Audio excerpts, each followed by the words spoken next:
Welcome back to The Time of Your Life. I'm your host, Ethel Rasmussen. Social isolation is a growing concern for older adults. Learn about BCDA's new program to support living connected with Dayna Brown, Deputy Director at the Baltimore County Department of Aging. Dayna, welcome to the show. Thank you for having me. BCDA targets ways to promote living connected as part of the agency's social isolation initiative.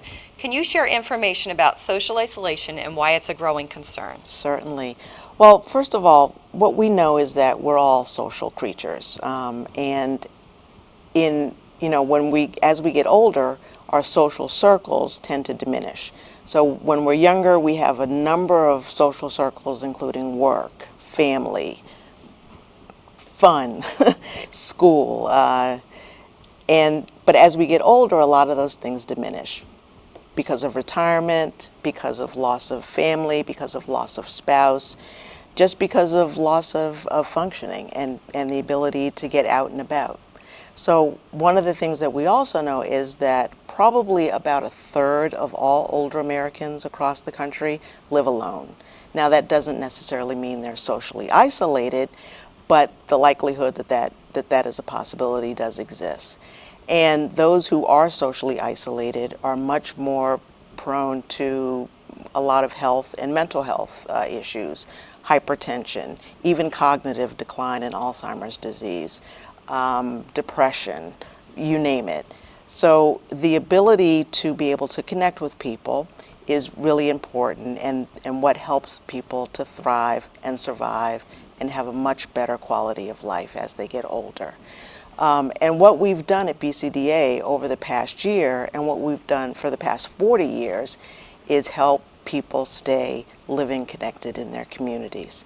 And the focus this year in terms of the social isolation initiative is to really focus even further on that. So sharing a meal is a social experience, and BCDA's new program kind of bridges the gap between eating and fellowship. Let's talk about the Department of Aging's No Senior Eats Alone Day. Absolutely. So on September 12th this year, we are promoting a No Senior Eats Alone Day. And that's not just for lunch, but breakfast, lunch, dinner, maybe all three. What we are really looking at is people in the community, whether it's family members, friends, neighbors, businesses, to find a senior in your neighborhood, next door, in your family, who you think might be socially isolated, who you think might not be connected to friends and neighbors, and have a meal with them.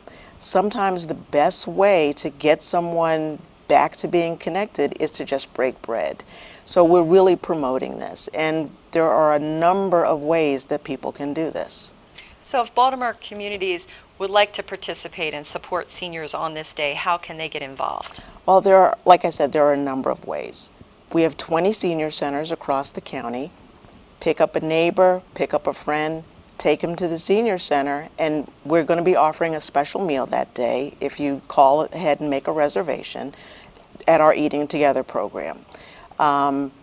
Restaurants can sponsor discounts for people who bring in a senior.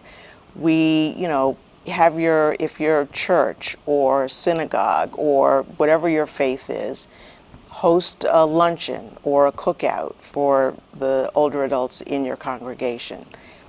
All your neighbors get together and throw a block party and find the neighbors that you don't necessarily see coming out of the house on a regular basis.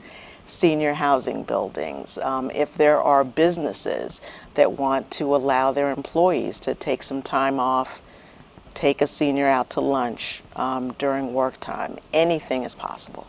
Sounds like there's lots of options to get involved. On your screen, you can see how you can host an event and become a partner. So for partner information, you would call 410-887-3052. Dayna, for those that would like to sign up to participate in No Senior Eats Alone Day, how can they do that? Well, they can do that either by calling our MAP office, which is Maryland Access Point, and I think that number is going to be on your screen as well.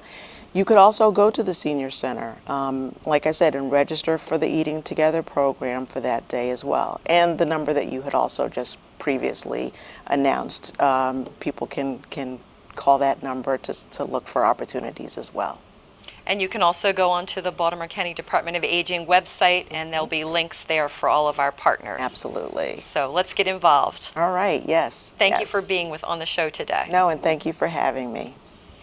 We're going to take a short break, and when we get back, we'll be speaking with Debbie Orlov, Community Business Liaison at the Department of Aging, about what's happening at your local senior center.